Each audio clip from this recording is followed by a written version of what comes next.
On the morning of April 30, 2020, in the city of Kharkiv, Ukraine, an eerie calm had settled over the weather. But no one could have imagined, guys, that what they were about to witness that day would become the biggest shock of their entire lives. Because that morning, a woman was wandering the streets of the city, completely naked, not a single piece of clothing on her body. Her face, her gait, everything about her made it seem as though she had lost her senses, as if she was utterly out of her mind. But that was nothing compared to the real horror which lay in her hands. In one hand, she held a blood-stained knife, raised in the air as if ready to strike anyone who crossed her path. In her other hand was a bag, not filled with belongings, nor empty, but containing the most terrifying thing of all, the severed head of her own daughter. The cut was clean, sharp, yet the head bore multiple wounds, as if it had been slashed repeatedly with a sharp or heavy-bladed weapon. And if you're thinking someone else must have done this, that the mother was just disturbed and wandering around, you're completely wrong, because she herself had done it. She alone had reduced her daughter to such a state, something even an enemy might not have done. You'll find out what happened next, but now the question is, why? Why did she do it? What was going through her mind at that moment? What drove her to walk around naked that morning, clutching her daughter's blood-soaked head and a knife? We'll uncover all of this in today's video, and let me clarify. The case I'm talking about is from Ukraine. Yes, I'm referring to the Tatiana Pyanova case. If we want to understand this case fully and with clarity, guys, we need to start from the very beginning, from when Tatiana was born. She wasn't born into a wealthy or even middle-class family, but into extreme poverty, in a dilapidated house near a village in Kharkiv, Ukraine. The house was broken and crumbling in places, so much so that anyone might assume no one lived there. At night, it looked downright haunted. But what could the poor family do? They somehow scraped by in that house. And yes, her parents were severe alcoholics, neither holding decent jobs, which meant she and her siblings faced hardship from childhood, growing up in poverty, battling hunger every day. There were nights they went to bed without proper food, starving.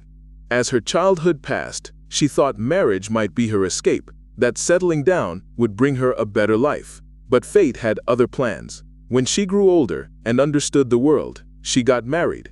Around 2006, her daughter Kristina was born. However, the marriage didn't last, and they divorced within a few years.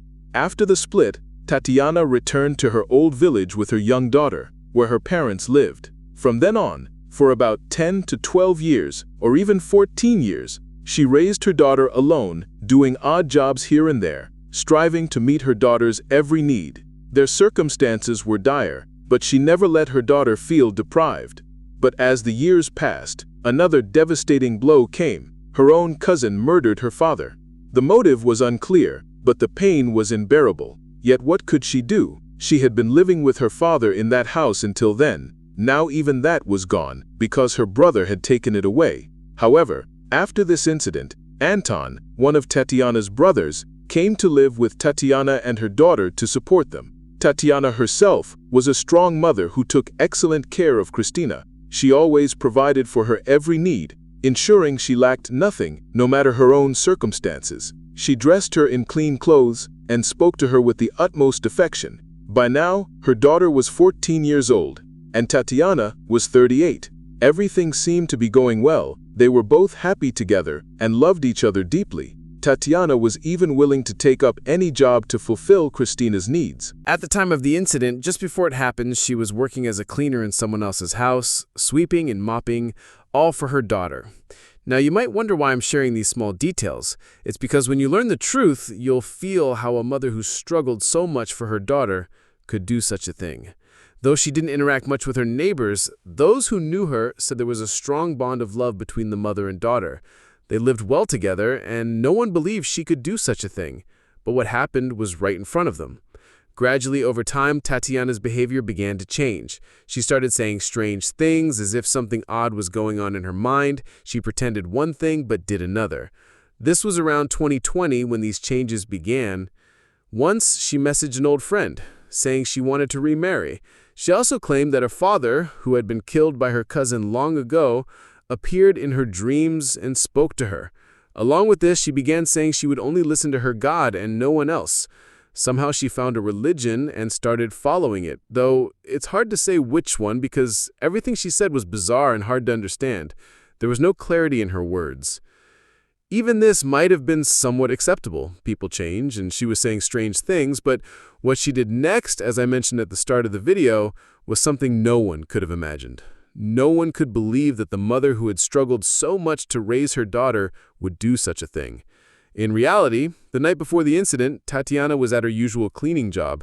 She was about to finish and return home when Kristina arrived to pick her up, something Kristina had done many times before. Everything seemed normal. They left for home together, both with sweet smiles on their faces. Nothing seemed off, but something had happened earlier that day.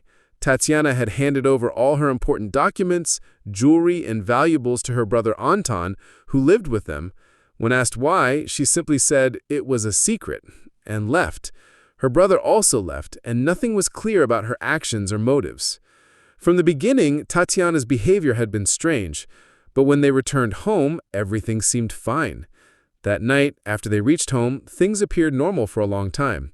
People outside their house saw the lights on, and there was no noise, no screams, no commotion. Everything seemed peaceful outside, but a storm was brewing inside. By then it was late at night. Her brother had gone to sleep, and the time had come for her to carry out what she had planned. With Tatiana's mind was racing. She called Kristina into a separate room, and after summoning her there, she covered the mirror in that room with a cloth, just as one normally would do in a house where a death has occurred. It's as if these things happen when someone dies, and mirrors are covered in that manner. Seizing the opportunity, she then began stabbing Tatiana with a knife she had prepared in advance. She struck blow after blow, so many that Tatiana couldn't even scream or attempt to defend herself. Let me tell you, according to the post-mortem report, over 75 stab wounds were inflicted on her, with more than 20 on the head alone. The rest were scattered across her body. You can imagine the pain and the scene. Even imagining it would make one's soul tremble. Yet, despite this, her mother found no peace until she had severed her daughter's head from her body and held it in her hands. After that, she waited like a mad woman from morning to come.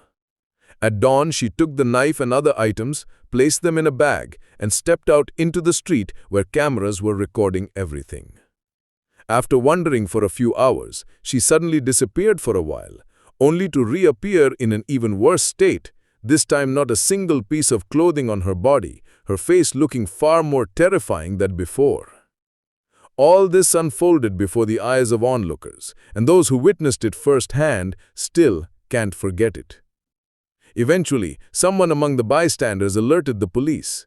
Shortly after, her brother called the police from their home, informing them that his daughter, Kristina's, headless corpse was lying in the house.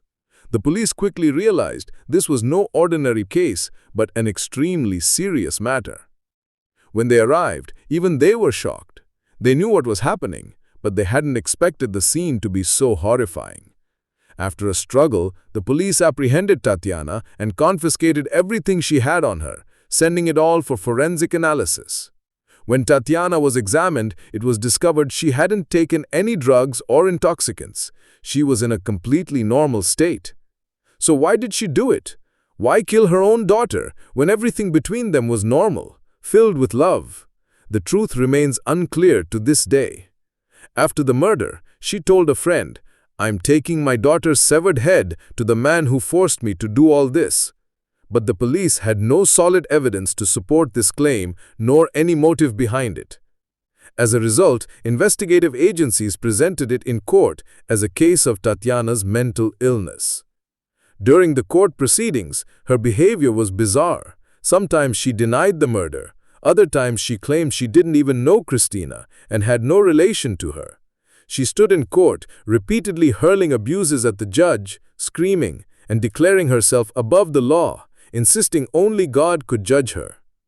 To this day, the truth behind what happened hasn't come to light, making this one of the most mysterious cases. Tatiana is now in jail undergoing treatment, but even those who knew her can't believe she could do such a thing to Kristina. Just think, How could a mother who struggled and raised her child with so much effort do this to her? What could be the reason behind it? Can you tell me?